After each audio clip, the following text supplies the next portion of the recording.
Assalamualaikum warahmatullahi wabarakatuh. Salam dan bahagia. Kami dari kelompok 2, Prodi PPG PGSD USD akan menjelaskan mengenai teori belajar dan motivasi belajar anak.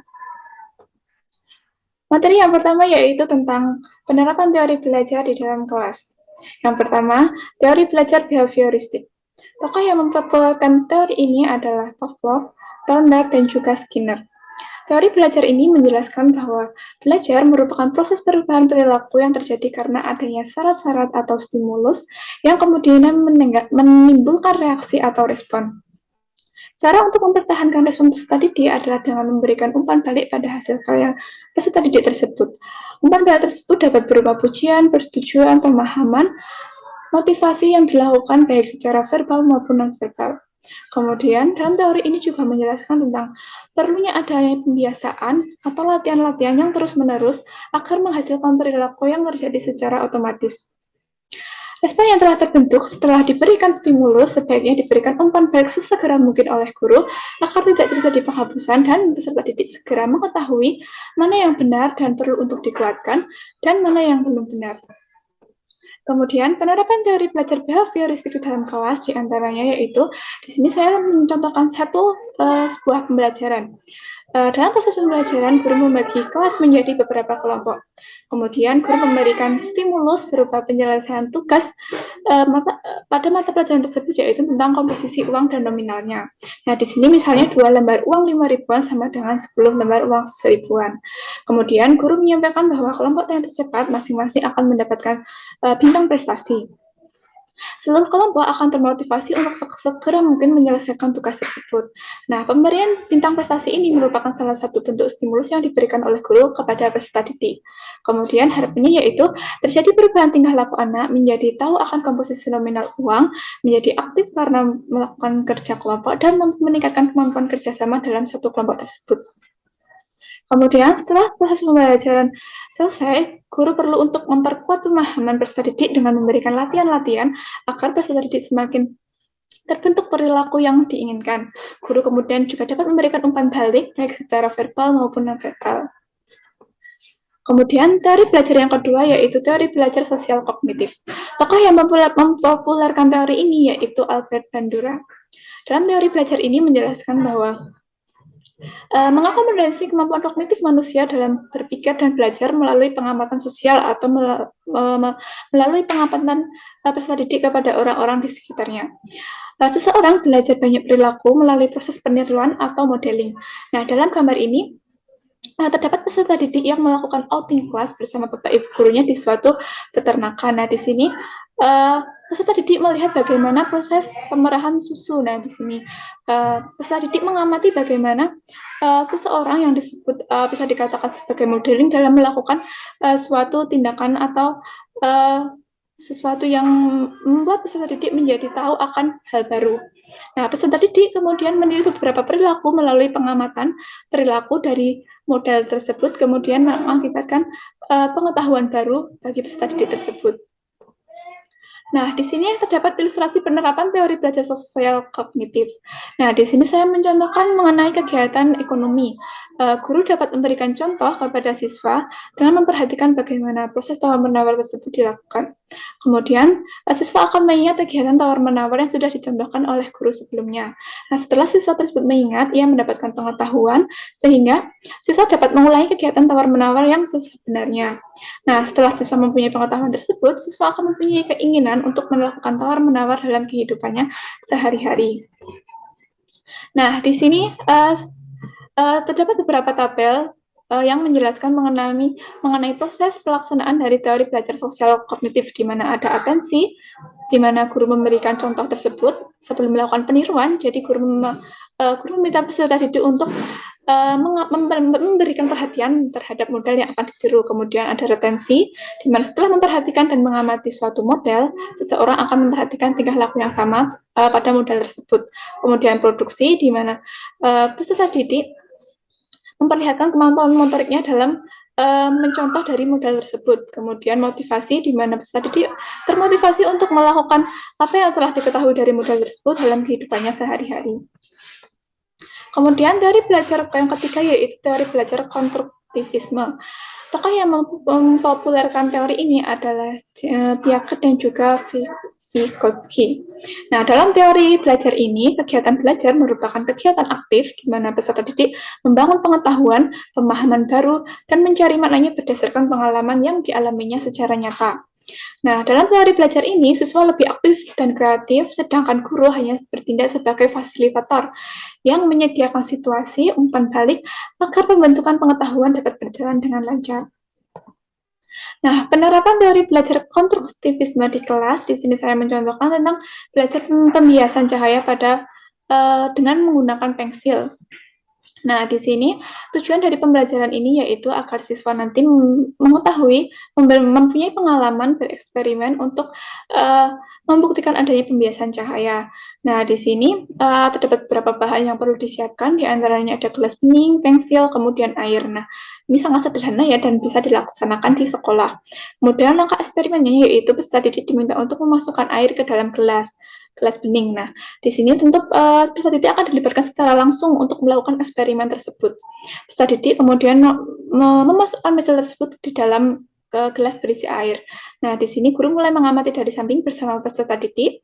Nah, setelah diamati tentu akan terjadi pembiasan cahaya yang menyebabkan pensil tersebut seakan-akan patah. Nah, melalui kegiatan ini, peserta didik akan mempunyai pengalaman secara langsung, praktek secara langsung, dan mendapatkan pengetahuan dari apa yang telah dialaminya dalam proses pembelajaran ini. Pada intinya, peserta didik berperan aktif dalam pelaksanaan teori belajar konstruktivisme ini.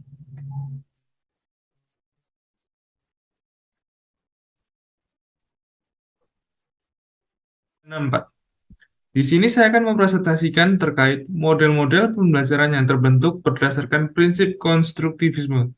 Di sini, prinsip konstruktivisme didasarkan oleh gagasan Vygotsky dan Jean Piaget.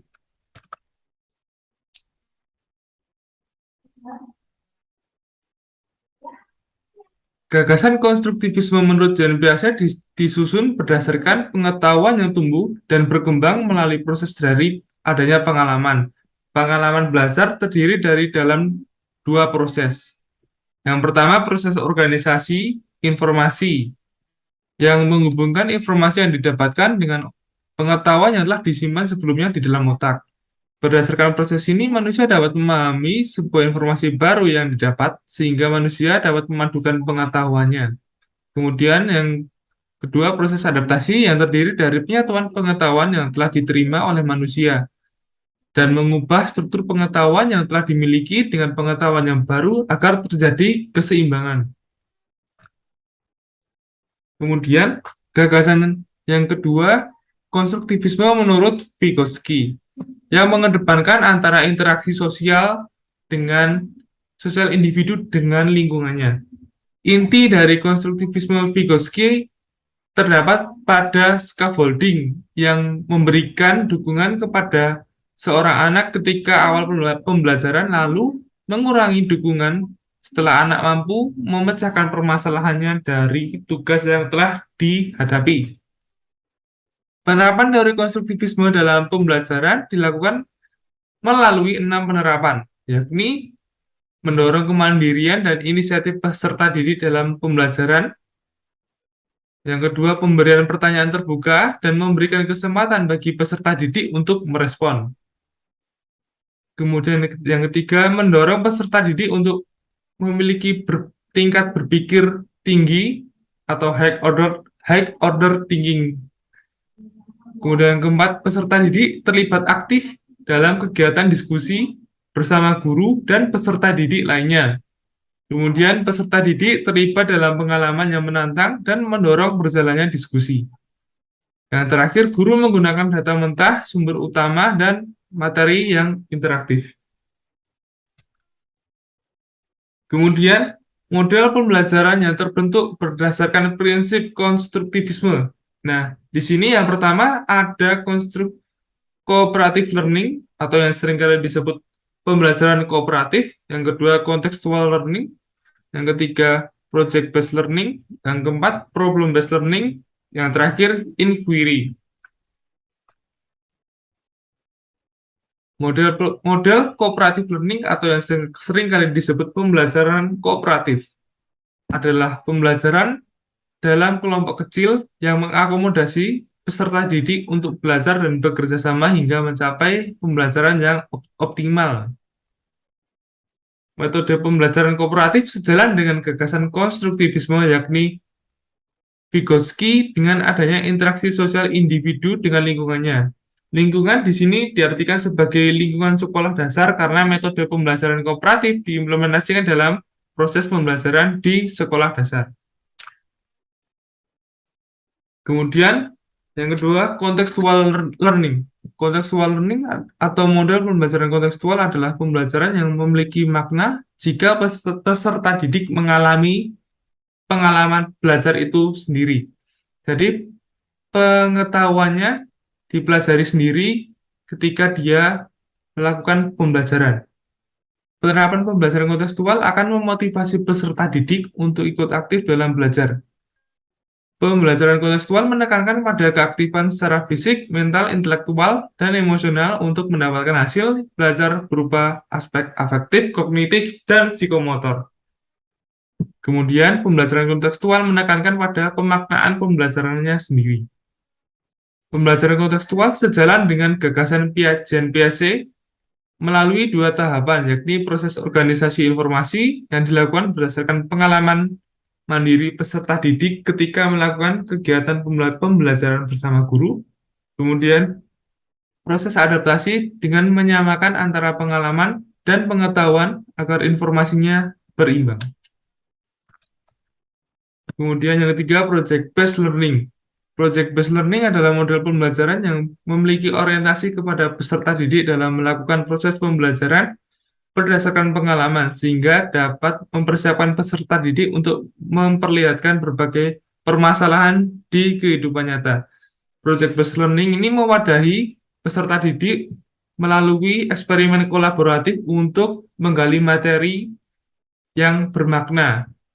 Kemudian, penerapan tersebut memungkinkan peserta didik untuk menjawab permasalahan yang dituliskan dalam pertanyaan.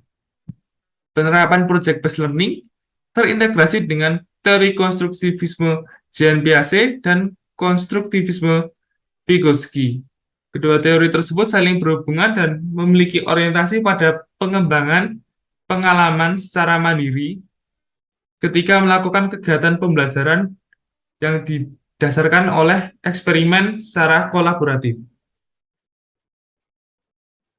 Kemudian, problem-based learning.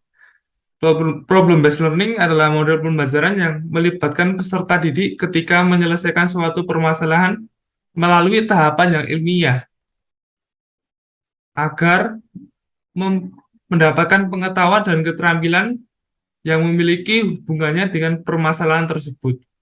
Problem-based learning sejalan dengan konsep konstruktivisme menurut gagasan Piaget dan Vygotsky karena menstimulus kemandirian dan inisiatif peserta didik untuk menyelesaikan permasalahan yang ada melalui kolaborasi dengan kelompok. Kolaborasi dengan kelompok sebagai sarana pertukaran gagasan dan pencarian solusi yang tepat atas permasalahan yang terjadi. Karakteristik problem-based learning akan disampaikan sebagai berikut. Karakteristik problem-based learning terdiri dari 6, yakni pembelajaran dimulai dengan pemberian suatu permasalahan. Yang kedua, memastikan bahwa permasalahan tersebut sudah sejalan dengan realita yang terjadi di lapangan. Kemudian, mengorganisasikan pelajaran seputar masalah, bukan di seputar disiplin ilmu. Jadi, fokus pada problem-based learning lebih fokus pada permasalahannya. Kemudian, pemberian tanggung jawab kepada peserta didik untuk menyelesaikan secara mandiri melalui proses belajar yang mereka lakukan. Kemudian, menggunakan kelompok kecil agar bisa berkolaborasi dalam penyatuan solusi. Kemudian, menuntut pembelajar untuk melakukan demonstrasi terhadap hasil kinerja. Kemudian yang terakhir adalah inquiry. Inquiry adalah pembelajaran yang memiliki fokus pada keterlibatan peserta didik secara aktif dalam proses pembelajaran melalui penyelidikan sebagai upaya untuk melatih peserta didik agar kreatif, berpikir secara kritis, dan menemukan sendiri ilmu pengetahuannya. Metode inquiry learning sejalan dengan gagasan konstruktivisme Jan Piaget dan Vygotsky yang memiliki fokus pada sarana pengembangan ilmu pengetahuan yang ditemukan oleh peserta didik secara mandiri. Tujuan akhir dalam metode inquiry learning adalah untuk memecahkan permasalahan melalui realita yang ada. Langkah-langkah metode inquiry learning terdiri menjadi 5 tahapan. Yang pertama, menjelaskan tujuan atau mempersiapkan peserta didik. Mempersiapkan peserta didik ini bertujuan untuk mempersiapkan peserta didik dalam sebelum diberikan permasalahan. Kemudian yang tahapan kedua, orientasi peserta didik pada permasalahan. Kemudian pada tahap kedua ini peserta didik diberikan pengenalan terkait permasalahan yang ada. Kemudian yang ketiga, merumuskan hipotesis. Kemudian yang keempat, melakukan kegiatan penemuan. Kemudian tahap kelima adalah mempresentasikan hasil kegiatan dan tahap keenam adalah mengevaluasi kegiatan penemuan. Assalamualaikum warahmatullahi wabarakatuh. Perkenalkan, saya Rena Herdiana dari kelompok 2 akan mempresentasikan tentang rencana untuk meningkatkan motivasi peserta didik. Langsung pada kasus yang pertama, yaitu Tania. Tania ini berumur 7 tahun. Tania memiliki kemampuan yang rendah dan keinginan yang rendah untuk sukses. Rencana motivasi yang akan diberikan adalah motivasi perilaku. Motivasi perilaku ini berasal dari luar diri individu atau biasa disebut dengan motivasi eksternal. Motivasi perilaku ini berkaitan dengan pemberian stimulus dan stimulus yang akan membentuk respon. Stimulus ini bisa berupa hadiah.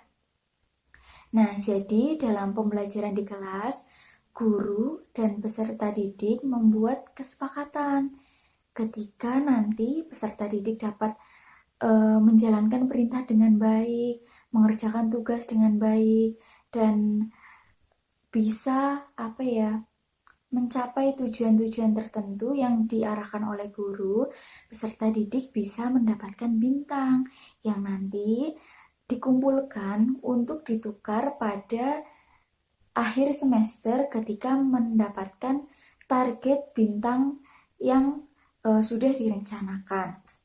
Harapannya ketika setiap tugas ketika mendapatkan bintang, Tania akan bersemangat lagi untuk mendapatkan bintang-bintang selanjutnya. Pola perilaku ini akan berulang dan membentuk sebuah kebiasaan sehingga Tania akan memiliki motivasi yang tinggi sehingga meningkatkan kemampuan dan bersemangat dalam belajar. Pada kasus yang kedua yaitu Samuel. Samuel ini berusia 10 tahun. Samuel ini bekerja keras untuk menjaga harga dirinya pada tingkat yang tinggi. Pokoknya Samuel ini sangat menjaga harga dirinya, tetapi juga memiliki rasa takut akan gagal yang kuat. Rencana motivasi yang akan dilakukan adalah motivasi humanistik. Motivasi humanistik ini berkaitan dengan terpenuhinya kebutuhan-kebutuhan pada individu sehingga motivasinya akan timbul. Tingkatan kebutuhan manusia ini ada 5. Yang pertama adalah fisiologis, berkaitan dengan kebutuhan dasar banget manusia yaitu sandang pangan papan, makanan, minuman, tidur, dan pakaian. Dan masih ada sebagainya. Kemudian rasa aman. Rasa aman ini seperti keamanan, keteraturan, stabilitas, dan lain-lain. Tingkatan yang ketiga yaitu ada sosial, berupa afeksi, rasa kasih sayang, relasi, keluarga, dan lain-lain. Pada tingkatan selanjutnya ada penghargaan berupa pencapaian, status, tanggung jawab, reputasi, dan lain-lain. Yang paling tinggi adalah aktualisasi diri, di mana seseorang ini sudah memenuhi semua kebutuhannya sehingga potensi-potensi dalam dirinya untuk mengembangkan diri itu semakin luas kesempatannya. Terus pemenuhan ideologi dan lain sebagainya. Di sini Samuel masih berada pada tahap 2, yaitu rasa aman. Samuel ini menjaga harga dirinya supaya tetap aman, memiliki rasa takut akan gagal. Ini berarti Samuel masih berada di tahap yang kedua. Tugas guru untuk dapat meningkatkan motivasinya adalah menciptakan lingkungan yang nyaman, lingkungan pembelajaran yang nyaman dan aman. Contohnya adalah guru bisa dengan membuat kesepakatan dengan peserta didik yang lain agar tidak ada saling ejek, tidak ada pembulian, untuk bersama-sama menjaga lingkungan supaya nyaman, menjaga kerukunan, saling menghormati, dan lain sebagainya. Sehingga dapat meminimalisir rasa takut dari Samuel ini. Terus juga Samuel bisa fokus ke dirinya sendiri, tidak hanya fokus akan rasa takutnya akan kegagalan. Nah, ketika lingkungan sudah aman, sudah terpenuhi kebutuhan rasa aman dari Samuel ini, Samuel dapat melangkah ke tingkat selanjutnya, yaitu sosial. Kemudian dapat melanjutkan sampai ke aktualisasi diri, sehingga kebutuhan individu dari Samuel ini terpenuhi dan akan timbul motivasi dari Samuel untuk belajar dan meningkatkan bersemangat untuk meningkatkan kemampuannya dalam belajar. Sekian presentasi dari saya. Mohon maaf apabila mungkin banyak ada salah kata, salah ucap, dan salah tingkah laku. Saya mohon maaf. Billahi taufiq wal hidayah. Wassalamualaikum warahmatullahi wabarakatuh.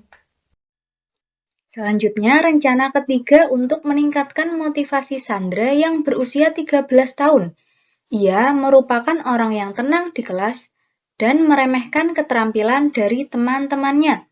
Rencana kami untuk Sandra adalah dengan memberikan motivasi sosial, di mana motivasi sosial itu merupakan motivasi yang tumbuh ketika hubungan dengan orang lain terjalin dengan baik.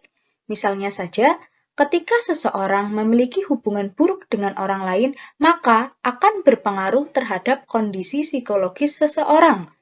Seseorang akan cenderung sedih, takut, dan antisosial terhadap lingkungan. Di kelas, Sandra merupakan orang yang tenang, namun cenderung meremehkan orang lain. Sandra hanya fokus meremehkan orang lain, sehingga tidak timbul motivasi dalam dirinya untuk fokus mengikuti pembelajaran. Misalnya, ketika diskusi kelas berlangsung, Sandra hanya fokus meremehkan pendapat yang disampaikan oleh teman-temannya. Tetapi, Sandra tidak fokus kepada kemampuan yang ada pada dirinya untuk mampu mengutarakan pendapat. Untuk menumbuhkan motivasi dari Sandra, guru perlu melakukan pendekatan secara personal kepada Sandra. Guru bisa memberikan nasihat-nasihat secara langsung maupun melalui contoh kasus supaya Sandra lebih bisa menjalin hubungan baik dengan teman-temannya. Guru juga dapat mengkomunikasikan kepada orang tua Sandra mengenai keluhan yang terjadi pada Sandra. Rencana keempat untuk meningkatkan motivasi Robert yang berusia 16 tahun. Ia menunjukkan sedikit minat di sekolah, dan saat ini ia tinggal bersama dengan bibinya. Guru tidak dapat menghubungi orang tuanya. Rencana kami untuk Robert adalah dengan memberikan motivasi kognitif, di mana motivasi kognitif ini merupakan motivasi yang timbul dari dalam diri seseorang. Misalnya saja, ketika seseorang mendapat kesempatan dalam suatu hal, Seseorang akan merasa termotivasi untuk memenuhi tanggung jawab dalam hal tersebut. Guru dapat memberikan kesempatan kepada Robert untuk terlibat aktif di kelas, sehingga akan timbul rasa tanggung jawab dalam diri Robert. Misalnya, guru memberikan kesempatan kepada Robert untuk menjadi ketua kelas. Robert akan memiliki rasa tanggung jawab terhadap amanah yang diberikan oleh gurunya, sehingga dapat meningkatkan minat Robert di sekolah. Selain itu, guru juga dapat berkomunikasi kepada bibinya Robert untuk memberikan peran dan kesempatan dalam keluarga agar Robert merasa memiliki rasa tanggung jawab pada dirinya.